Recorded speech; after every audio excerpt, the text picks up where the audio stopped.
Hi, everyone. Welcome to the podcast, Risk For Heartbreak. I am your host, Christina, and I'm so glad you decided to join me today. For those of you who are new here, I pray you find value in at least one thing I say today. And to my old and faithful returning crew, you know just how much I appreciate you. So, without further ado, let's get into it. Have you ever heard the quote, "Bloom where you are planted"? This quote, "Bloom where you are planted," is thought to have originated by St. Francis de Sales, a Catholic bishop of Geneva from the 1600s time. He said this in respect to his original preaching around serving God where we have been called to serve, despite where we might otherwise want to be. And it hinges on this idea that growth doesn't only occur in the most ideal circumstances, rather it can also occur in circumstances that will literally grow us. When I think about this quote, it's a reminder to me to keep pressing and not allow adversity of my environment or obstacles within and outside of my environment, like stimuli and other discouragements, to distract me from the original intent of being in that position to begin with. It forces me not to negotiate with my commitments because flourishing or becoming what I am meant to be requires that I know the outcome even when I can't see it. Blooming where I'm planted requires a level of safe delusion and an unwillingness to accept that somewhere else might be better for me than where I am currently in that very moment. And it actually urges me towards full growth, full self-actualization, while exercising full submission to the moment, even when it's unsavory. After all, it is the seed that has to submit to being buried in the ground. It is the seed that has to accept the erosion of its hard casing to soften and allow itself to expand and root down. It is the seed that presses down into the soil using turgor pressure to physically overcome the very thing that is holding it. Its possibility. The quote sounds simple. When it's going well and everything is fully aligned, it is simple. But what about when God is putting us somewhere we didn't ask for, we didn't pray for, we didn't wish for, manifest, we didn't will, and we just flat out don't want to be? Are we capable of still blooming despite the sod stacked against us? So I want to explore this topic of blooming where you are planted in 3 ways that over the years I have kind of figured out how to do just that. So let's relate. I'm currently in a season of being buried. Yet again, I find myself in the dark, cold, damp soil being buried beyond belief. And it's funny, because I've been through this before, so I can laugh about it. But as I walk this road of what feels like misalignment, everything just feels off. My body feels off. My focus feels off. My work ethic, my drive, my will to exist, all of it is off. I have just been in such a state of reflection, and that's currently really all I have. I have been exhausted by work, which leaves me with very little time to regroup and focus on where I am being called. And, I'm one woman. I'm a one-woman band, so that means that I take care of me and anything that is attached to me.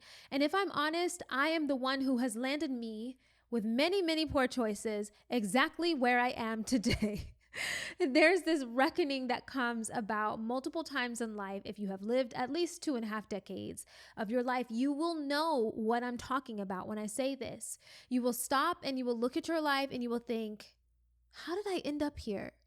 So have no fear if this is you right now. It's perfectly normal to look back, to reflect, and to assess, and maybe even have some strong thoughts or judgments about how you have managed your life.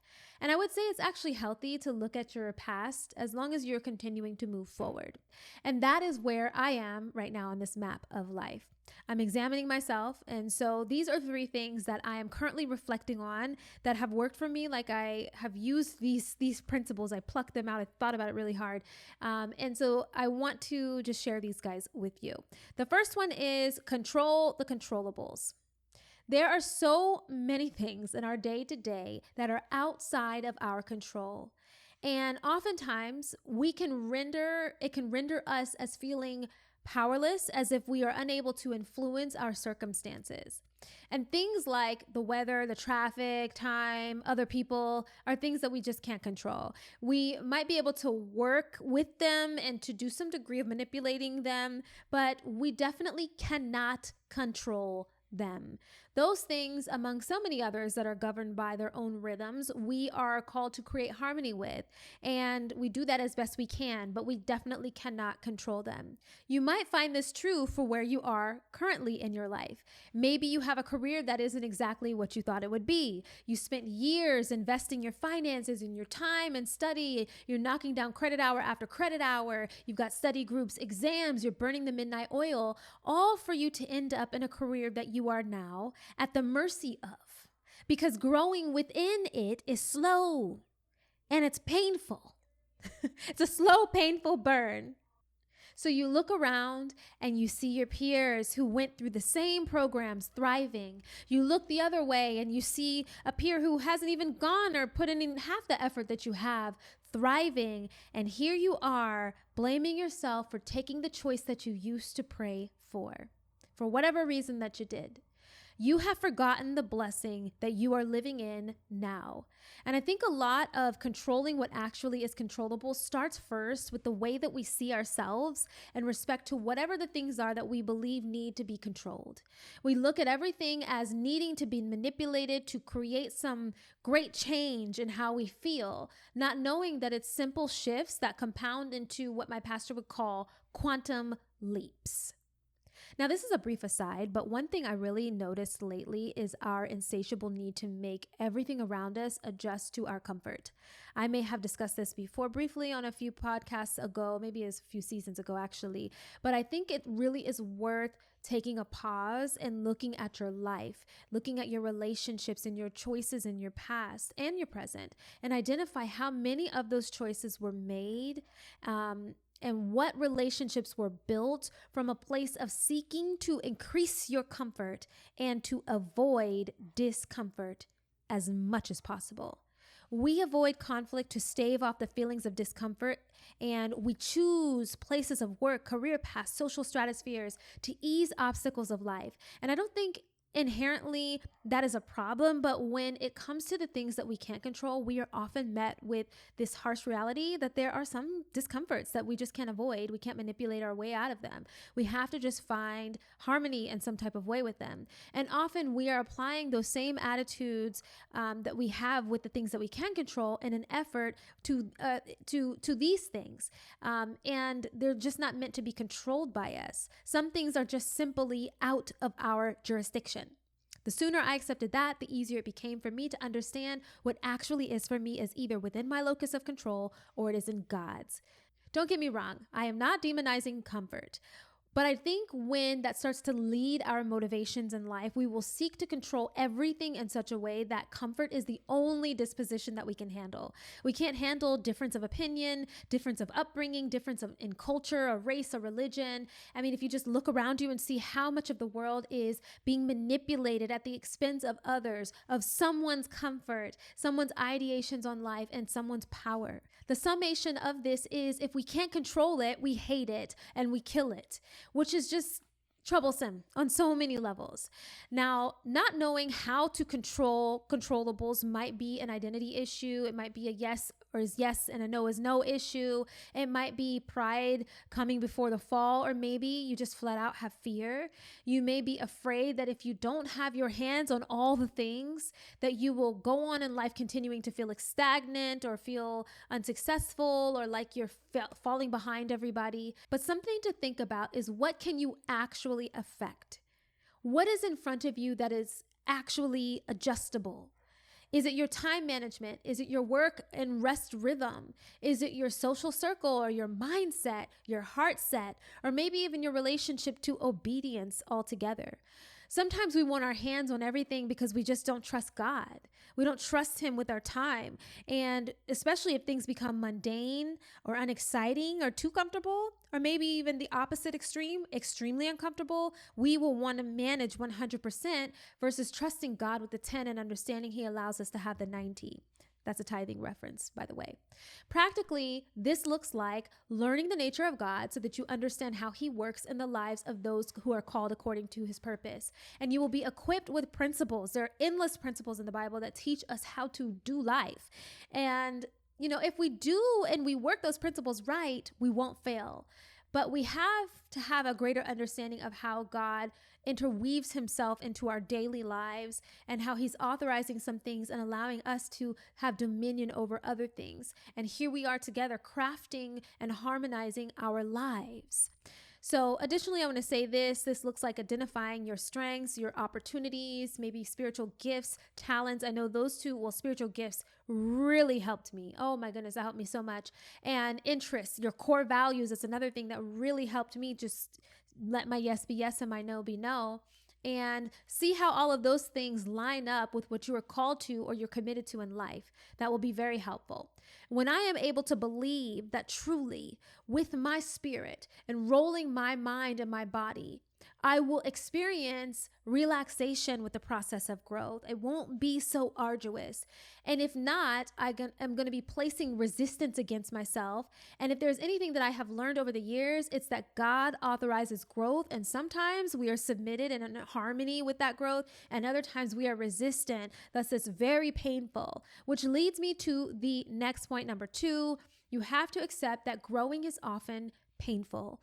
Growth hurts. Growth spurts hurt. Growing the body, conditioning the body, it hurts when you're out of shape. And, I'm only 5'2", so I don't think I really had this experience per se. I definitely don't remember it. But I do remember other friends going through these seasons in our teenage years that we would know as growing pains. Growing pains cause soreness and aching in the bones of their body and their muscles as they grew quickly. Sometimes over the summer, a few inches. They would come back from, summer break and they would be giants. They would come back to school, lording over everyone. And they just accepted that as part of their new being. They accepted that being part of the Giants Brigade was their lot in life. And I think that is what blooming where you are planted warrants from us. It warrants us accepting that God has called us to this bigger place than where we currently are.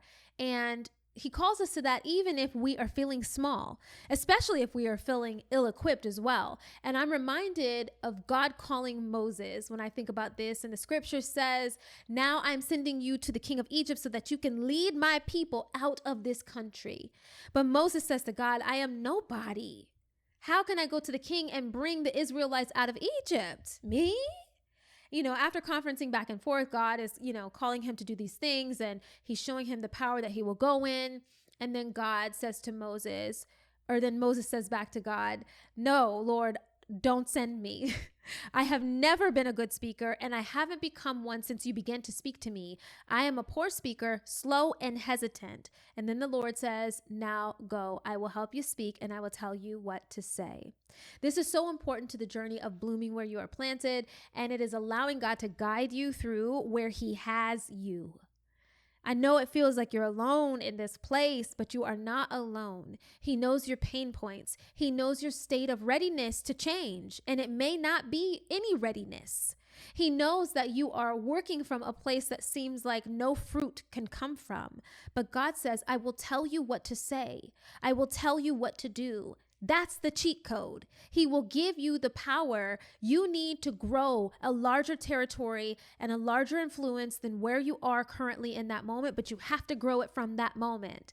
And this is the one reason why I have really remained loyal to this channel. I have remained loyal to the missions that God has me on and has me planted in, because he is giving me the space to grow, and I'm grateful for that. And growth is not always outward, of course. In these places, sometimes we are planted in places and we don't necessarily see that. We don't necessarily feel like we are equipped. But sometimes God is equipping us for larger stages, and sometimes God is using us like he used Moses, never to actually see the fruit of what he planted, but to be the root of what he planted. Moses never made it to the promised land. He never got to see all of what that pain and growth accomplished. while he was leading the Israelites. And I think it would really do us well to consider whether or not, God is taking us to a center stage, or if God is somehow using our vessels for others to go to a center stage.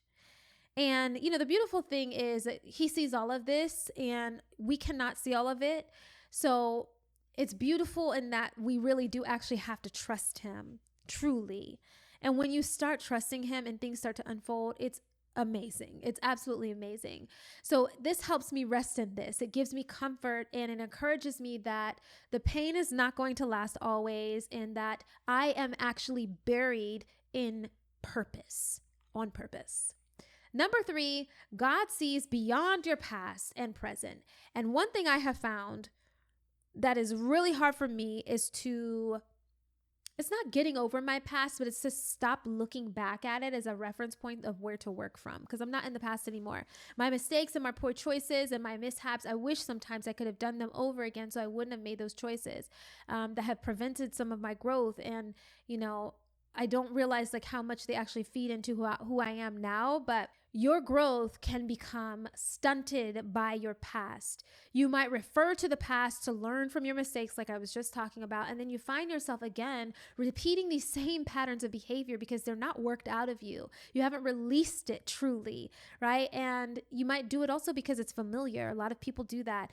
You don't allow the discomfort of growing into something new or growing through something new to become your new story. And it's kind of like a finicky plant that is particular about its environment. You move it from one window to another window, or maybe you change it from a smaller pot to a larger pot, and then all of a sudden it's dying because of the stress of adjusting to a new environment or new behaviors that will require it to flourish, to grow and to bloom. It still has to push through those obstacles. So then you have to speak to the plant. You have to talk it through it. And often that is what our Heavenly Father is doing with us. Because God exists outside of time, knowing all things at all times, he can see the trajectory of your path that you're traveling even before you've stepped foot in it. And that means right now that he sees where you are headed. He sees if you are taking the right steps towards your future or if you're taking no steps at all. And like a GPS, he's rerouting. He's recalculating. He's reordering your steps. And he might move you before you feel like you're ready to move. Like Gideon, the mighty man of valor hiding in the winepress, Gideon wasn't ready for the call. His mind and his heart were misaligned from where God was calling him to bloom. 2 Peter 3:8 says, "But do not overlook this one fact, beloved, that with the Lord, one day is as 1,000 years, and 1,000 years as one day." We look at time in a very finite way because we are finite beings, but that is not how our good Father looks at time. He is the one who always was, who is, and who will be. God has a view of our lives that is best for us. We have a view of our lives that is only for us, right? We can't think beyond that. And what is best for us could be detours, pit stops, missed turns, U-turns. God knows it all. And this is where our trust must come in. We must trust that as a truth of God, that he's omniscient. He knows it all. And all the time, we're not missing a moment that we should have had. But everything that we need is being perfectly orchestrated for us to grow through whatever season that we are currently in. Sometimes it feels like time is flying, but you are remaining still and you're not growing really towards what you know you're capable of. You may have these feelings throughout your life more than once, and these moments of reckoning, like I talked about, more than once, where you are faced with this idea of succumbing to resistance and succumbing to the pressure that is against you, that is trying to keep you from pushing through. And like the trigger pressure that I mentioned earlier, oftentimes we face a lot of pressure and a lot of resistance that we have to push through in order to grow stronger and bloom bigger. And most times that pressure comes from unwanted growth that God allows. Sometimes that pressure comes from misalignment, our heart and mind not aligning with the present of where our vessel is, where our finances are, where our social relationships are, our career, everything. Pressure is not resistance and resistance is not pressure, but they are directly related. A higher resistance means a greater pressure is required to push through something, especially if you maintain that same rate of force. You need them to grow through anything, but you have to make up your mind that they are necessary parts of the process of your freedom. So even if you do not feel ready, you have to grow. You have to know the pressure and the resistance is there for your good. And even if God changes the route, that He changes the help, He changes the relationships, the job, the path, you still have to just keep growing.